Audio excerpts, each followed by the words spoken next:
Hey everybody, Mary Fran Bontempo here with my buddy Kristen Smedley. We are the Brilliantly Resilient team bringing to you messages during this really challenging time of how to reset, rise, and reveal your brilliance. And today I'm so excited because my friend Dianna Dubs is here with us today from Dream Life Recovery. Dianna and I recently started working together. Well, I recently started working with Dream Life Recovery. You know my story. My son is in recovery from heroin addiction, and because of that, I try to do whatever I can to help families kind of navigate that world, because there wasn't a whole lot for me way back when 10 years ago when David was going through that. So we have Dianna with us today, and she is going to share her personal story of her own resilience and rising and resetting and her brilliance, and how she now takes that into her world and shares that with her community. So welcome. Hi, Welcome. thank you for having me. We're so excited to have you here. We're glad you're here. So you have a personal story, and share with us whatever you're comfortable sharing about that story, because this is what leads to, when we talk about the whole reset, rise, and reveal, the reset comes usually after your sucker punch and after your train wreck, when you have to go, oh, I have to fix something here. So take us through that for you. So, my story goes back, I think if I had to remember, when we talk about like the disease of addiction, right? Drugs and alcohol are a symptom of our disease, and the disease starts well before we pick up a drink or a drug. And mine started from a really young age of just not feeling like I belonged, which was really weird because I came from this amazing family. My parents are still married. I didn't come from any trauma. I didn't come from any abuse. And I didn't come as a direct result of any addiction. Like addiction was not anywhere near me. So when we talk about, what a textbook alcoholic or drug addict is supposed to be, I wasn't supposed to be one.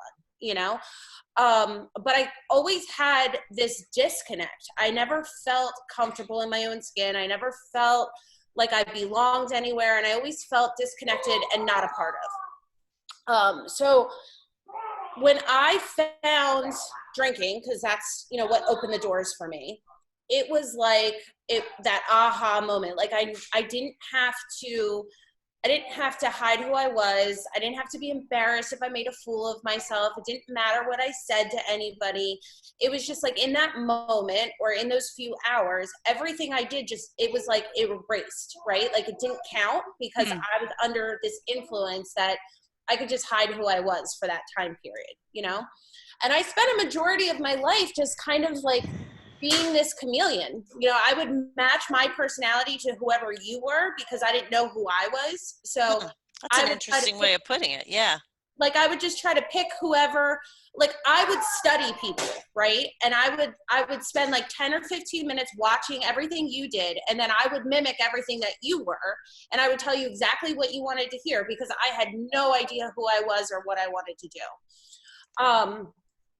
And I think that there was these moments of, like my mom would always say to me, like, what's wrong with you? Like, what is wrong with you? Like, why are you like this? Like, why are you like, cause I would just go to one extreme or another. It was black or white, A to Z, 1 to 100, like there was never any in between, and I could still be like that. But I just couldn't calm it down. And I always had these like, a friend of mine always says that there's like gerbils in my brain that are going round and round. And I can relate to that. You can too, right, Kay? Yeah. Right? Yeah. And like, that's what would happen. Nothing would make sense. All the thoughts in my head would jumble, and I just couldn't figure it out, And I kept having, throughout high school, and I eventually went to college. I went to West Virginia University. I got like a 0.00 my freshman year. Like, it was just like, it was a mess, And my poor parents, my parents are from Italy. They moved here in 1965. I'm the youngest of 2 boys. So my brothers are 10 and a half and 14 years older than me. Oh, wow. So, yeah. So they were much, much older than me. And I was like the little princess, So when I'm going through all this stuff, like my mother is like beside herself because I am so not what she expected her little girl to be like, you know? Yeah. Yeah. But I would have these little moments of clarity where I would say like, all right, this isn't working. You know, West Virginia isn't the right place for me. Let me move home and go to Rutgers, you know? And I would go to Rutgers and I do really, really well. And I graduate college. And then something would happen that I would trigger into these like episodes of drinking, like a really bad breakup or, you know, just these emotional disasters that I couldn't reset myself from, you know, it was just everything was super traumatic and everything was happening to me and I couldn't walk through it, you know? And then, I would just make really bad decisions. I would like leave my job to go work as a waitress. You know, I would leave my retail job where I was getting paid really well as a store manager. And I was like, oh, I'm just going to be a waitress and take some time off. And like, it was dumb, you know? So what was the thing that finally got you to the point where you thought, I got to stop this. I have to reset. Like that's the reset thing. Where did that happen? So it was 2013. I was living in Philadelphia, and I hated myself. I hated everything about myself. I had curtains over the mirrors of my apartment. Oh my gosh. I didn't like looking at myself. You know, the alcohol and the drugs, you know, painkillers were my drug of choice and they weren't working anymore. You know, like it wasn't making me feel better anymore. And I didn't want to get sick, you know, and I was in this rat race and I couldn't keep up and I was just treading water barely. Like it was, imagine yourself in a pool and you're starting to sink and the water's like right here and you can't get yourself up. And that's how I felt. You know, and at this point, my family, they knew something was wrong, but they just didn't know what, you know? And they made me come home and, you know, I'm not going to go through all the details of that night. That's in the box. We put that in the box. Yeah. I think like that with David too. They're in the box. We don't talk about them. That's a vault story. Lock that vault. Yeah, that's a vault story. Yeah, for sure. You know, but eventually it was like a wave the white flag. I can't do this anymore. You know. Yeah. You know, and you know, it's funny because to this day I still have a note. I ended up going to detox and I ended up going to treatment, and I have a note that my mom wrote me that is in the pocket of the jacket that I wore to treatment. I have never read it again after that one time, but it still sits in the pocket of that jacket. I read it on my way there, but I can't bring myself to ever read it again, but I can't also bring myself to move it out of the pocket of that jacket. Do you know what I mean? You know, I think that's funny, though, and that actually kind of hooks into a whole thing that Kristen and I, you know, preach about, this whole resilience thing and rising and all that you have to be reminded. You have to remind yourself of, you know, not only what you went through, but the steps that you took to get out of it, and, you know, remind yourself of the gifts you have and all that, because it's easy to get pulled back down by just life. So it's really funny because I remember my brother and my sister-in-law looking at me. Now we're going back 6.5 years, right? And my brother, who's 10 years older than me, and my sister-in-law, who's been there with me since I was 13 years old. And they were looking at me, and my brother said, like, don't you get it? Like, you could be anything you want. And I was like, no, like, I can't. You know, and him and my sister-in-law wanted to like bang their heads against the wall. My brother's like, you could be a chef, you could be a writer, you could do all these things. And he's going through this list of dreams that like I could have. And in that moment, I was just like, I don't see it for myself. Like, I don't know what you're looking at. Like, I'm not that person. Like, you have all these dreams for this imaginary person. I'm not that person, you know? Yeah. But now it makes sense what they were saying, you know? Yeah. But then, so how did you, so you went to treatment?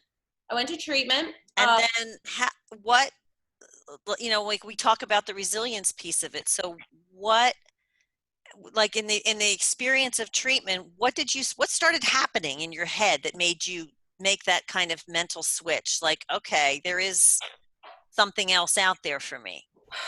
So I was there, I have to move the computer for a second.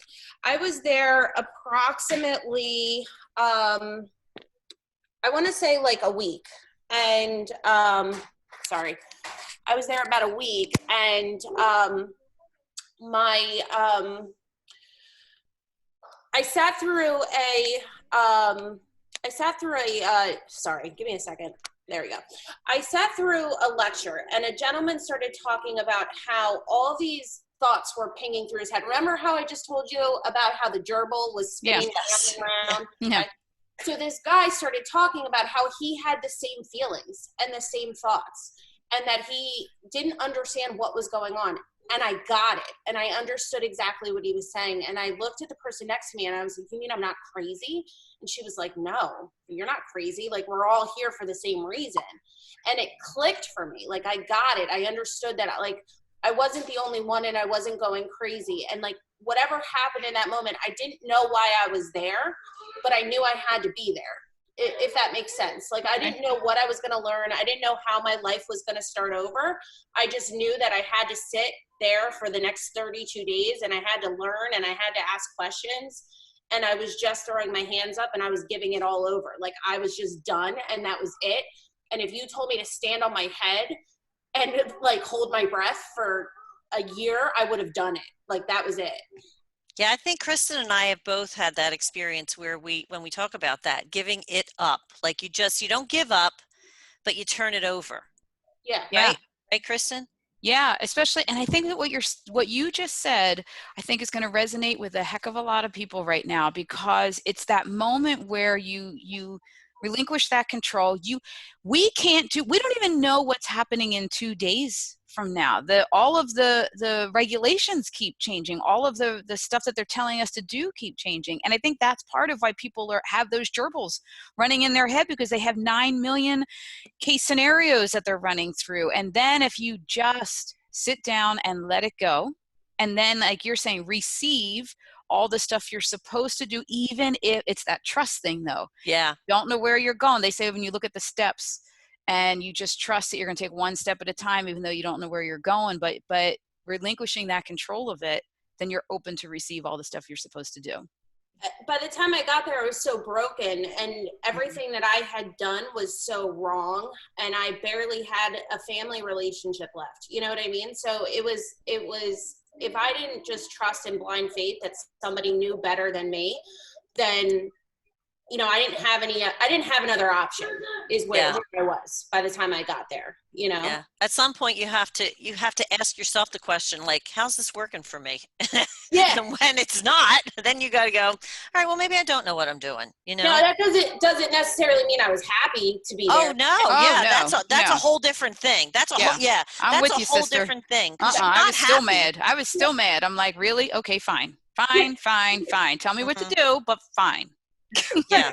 You know, to this day, and I work a program of recovery today, and I was just talking to my sponsor about this the other day. There are times when she'll tell me to do something, and I don't resist, and I always do what she tells me to do. But I told her, I said, sometimes I do things just because I want to prove you wrong.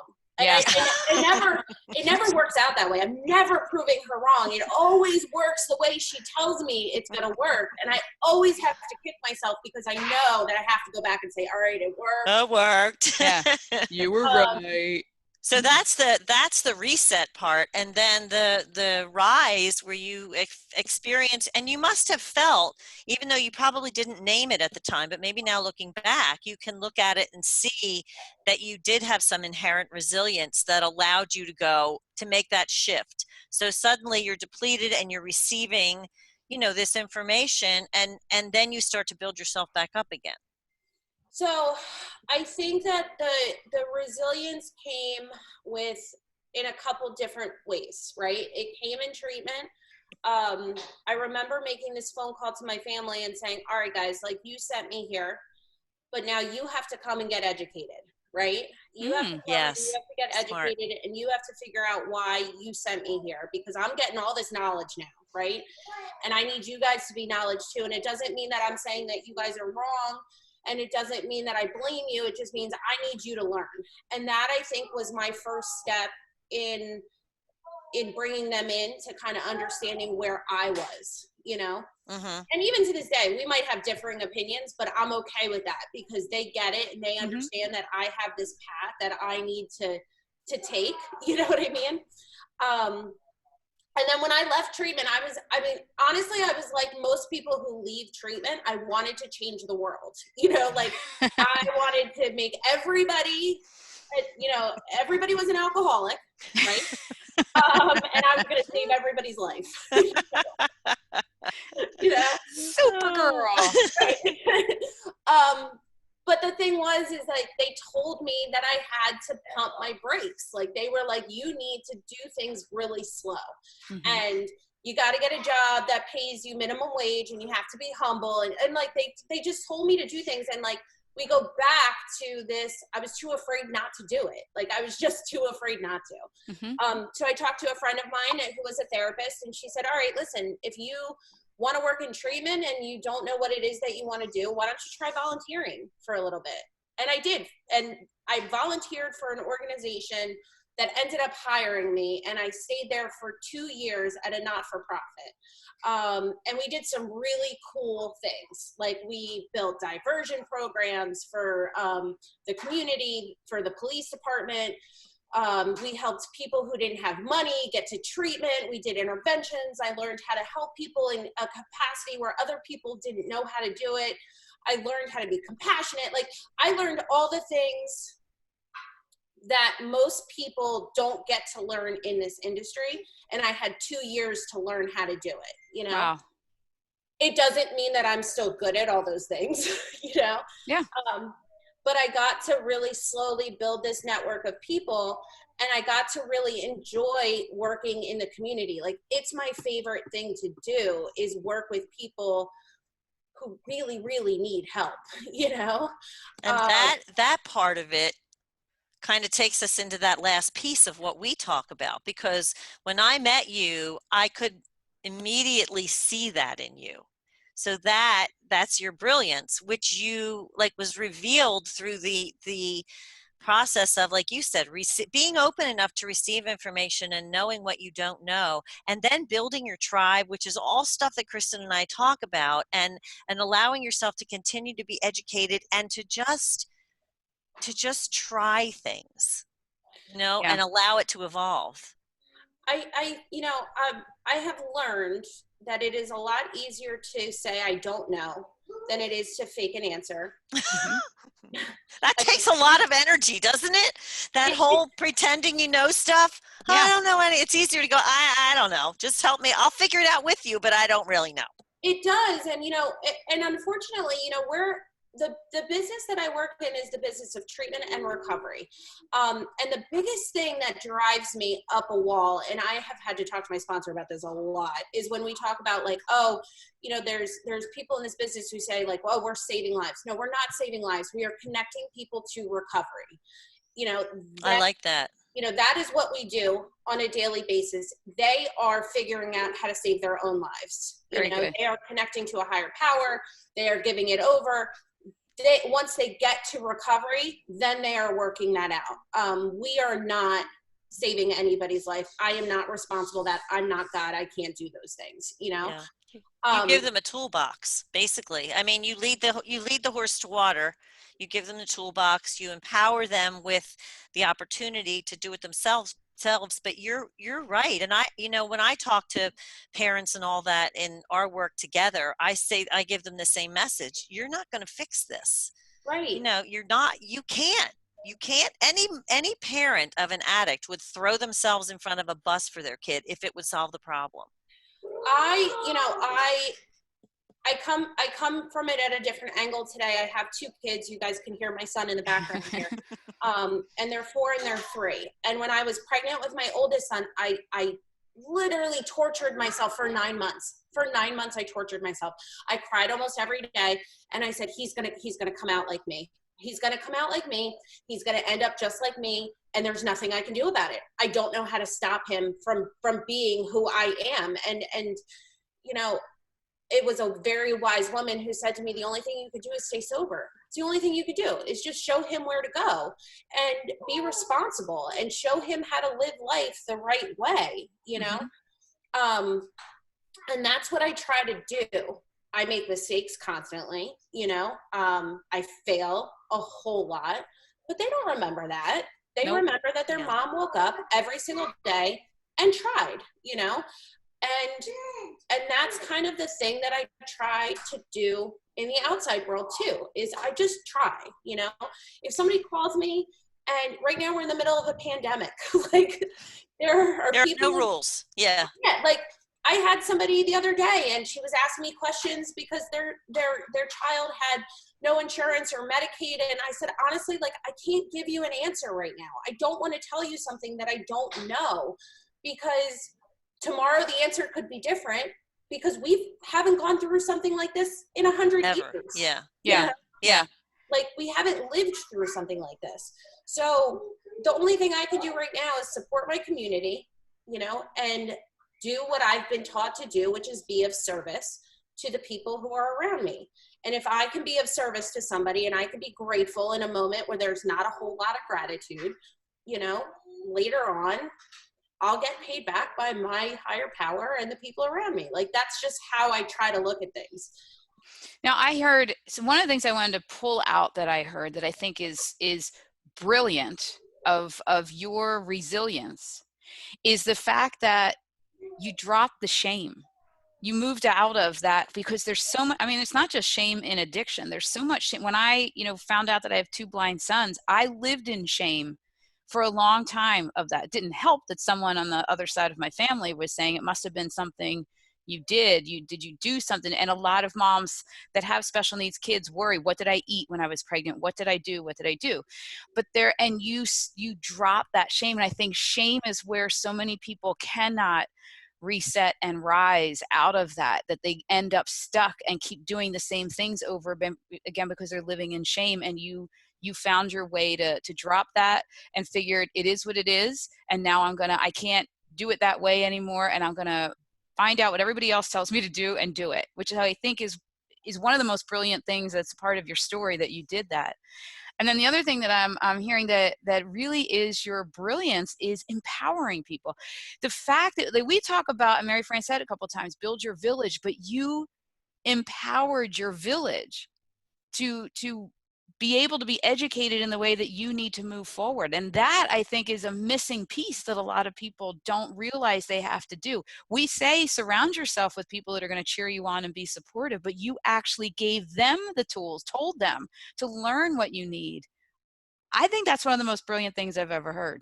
It really is. That struck me when you said that, truly, about engaging your family in that process. So I didn't even know what I was doing. I just knew that they dropped me off on this mountain, like 2 hours away from my house. And they were like, we're going to leave you there for 32 days and figure it out, you know? And then I was like, well, wait a minute. Like, I'm here for 32 days and like, I'm getting all this stuff. And then I'm going to go home and you guys don't know anything about what I learned except for what I'm telling you, you know? And that's huge. It's though. brilliant. That's the piece that a lot of people miss, that you have to have people in your corner that understand and get it, so they can. And I bet you, I don't know your family and I don't know the whole story, but I would bet that helped them drop a lot of the anger, the resentment, the shame themselves, that then you can, because that is what blocks so many people from connecting and moving forward. So I can tell you today, when my brother dropped me off at treatment 6.5 years ago, he said, if you don't stay here, he goes, you get one chance to go. He goes, we're not sending you back and forth. He goes, this is your opportunity. He goes, and if you don't stay and you don't fix whatever's going on, I don't want you around my family and I don't want you around my kids. Today, he is the godfather to both of my children. And he lives, down the street from my house. And my sister-in-law was the maid of honor at my wedding, And it's not perfect. Like, they don't get all the time what goes on in my head, because this isn't something like I have to work on this all the time, because like you said something about dropping the shame. If I live in shame, I'll go right back to who I was. Yep.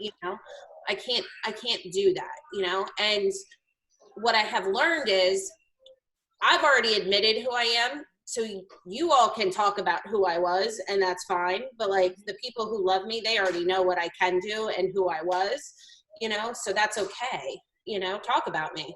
Go ahead. Yeah. You know? You have one of the things that you did recently that is very cool, because of course everybody's online right now, which is why we can't get on Facebook Live. But you started something, and this is the thing that I also love about you. You are obviously in that world of recovery, but you don't limit your compassion or your knowledge or your brilliance to that. You started a group for moms suddenly working at home with little ones like you have in the background, like trying to keep their sanity and all that. And you put that out there into the world last week, in addition to everything that you do in that world How of addiction. cool. So I was on a Zoom call with a girlfriend of mine, and I was just checking in on her, and all of a sudden she started cracking up laughing. And I'm so oblivious to what goes on in my house. And my son, my 3-year-old, was naked in the Zoom call. And she was like, it was like, it was like a side view of him naked. And she said, and I said, I can't do this. I was like, I don't know how people do this. This is really hard. Like, we need to connect with other women and talk about how they're doing it. But I think it's really cool right now. Like, you have working moms that are reaching out to stay-at-home moms and are asking, like, how do we do this, And I think that sometimes I just posted this thing. It was like a repost on social media. And it's like, we appear to be a nation divided in most occasions, right? But when we go through things like this, like, we're pulling out all the stops. We're like, all right, help us, because I don't know how to work 8 hours a day and not have my kids destroy the house while I'm doing it. I was on like a Zoom call the other day, and my 2 sons were rubbing soap in each other's eyes. Like, I can't stop it from happening, so we just kind of go with it, And I don't know how other moms and other dads that have to do this are doing it, because I don't believe that they're not. I don't believe that it's Well, you know what's really funny? I was watching the news yesterday, and the weather reporter for one of the channels, Kate Bilo, I don't know what channel it is, but she's doing it from home. And as she's talking and she's doing the weather and all, she's looking over to the side. She's going, I just have to tell you, my 2-year-old wants her Elsa shoes on right now. So I'm going to do the weather. And then she was doing the weather, and they switched to a graphic. And when she came back on, she said, I just want to tell you, while that graphic was up, I put the Elsa shoes on. So I'm multitasking. Hilarious. Everyone is just so real right now, and realizing we are all so similar. That's what I think is the most amazing thing about this ridiculous situation that is so unprecedented. Everyone is realizing how similar we all are. Yeah. Right. And, for me, it's such a beautiful thing. Like, I laugh. Sometimes I laugh because people post these things about recovery, and they're like, why are our tax dollars going towards Narcan shots and safe harm reduction and all these things? And I'm like, if it's me and my tax dollars are going to go towards a virus that I have no idea, like, spend the money, save somebody's life, like, put it towards cancer research. Like, I don't care, because I think that, sometimes it takes a person that has already lived in isolation. Like, in the recovery movement, like, we've already done the isolation thing. We've already had a disease that we couldn't see has tried to kill us. You know what I mean? Yeah. So for us, this is, we're going to do whatever we can to support the newcomer that needs to stay sober in this process, and try to help out the community and try to see what we can do to just spread the love and awareness that we have, because that's what this is about. That's a great ending right there. Yeah, you have been just a delightful guest who, your story just embodies everything that we talk about the reset, and then you kind of got smacked with all of your stuff, your addiction stuff, and you took the time and you did absorb and learn in that period of time, and that gave rise to your rise, and now you're working your brilliance and sharing your compassion and your wisdom with everybody else. So we're just so happy that you were able to join us and today. Empowering so many people, and then all of our audience now. I have a whole different viewpoint now, and you so eloquently talk about your journey. And I love that your son is just playing back there and you're still focused and you're not allowing that to, you're not worried about quieting him down. Perfect. Right. Perfect. Yeah. That's what I love. It's not, it's just brilliant. This has been a And is he naked? I'm just trying to clarify because it kind of looks like he might be. That's the older one. The little one's asleep. I got him to sleep before we started because otherwise this Would not have happened. So real quickly, tell people where they can reach you through Dream Life, because I want to make sure that people understand that you are, I mean, I know that there's all this stuff going on, but addiction does not hold off for that. So you are still accepting patients and treatment. So let us know, tell us about that. So we are still accepting patients. We are still accepting treatment. But it's important for people to know that you can also call me if you just want to talk about recovery, if you just need a person to talk to. So my phone number is 609-851-2499. You can email me at Dianna, Diana, .dubs, D as in David, U, B as in boy, B as in boy, S at dreamliferecovery.com. And you can find me on social media as well. So just like that, Dianna Dubs, I'm there. Awesome. Thank you. Thank you. Thanks so much for coming phenomenal. on. Yeah, this was phenomenal. Anytime. So everybody else, stay brilliantly resilient. Find us at brilliantlyresilient.net. We are all over social too. This is going to be on our YouTube channel. We'll post this everywhere. We're going to have a podcast with this too. We're bringing you lots of guests, and we're doing this every day so that we can all remember how to reset, rise, and reveal our brilliance. See you next time. Thank you.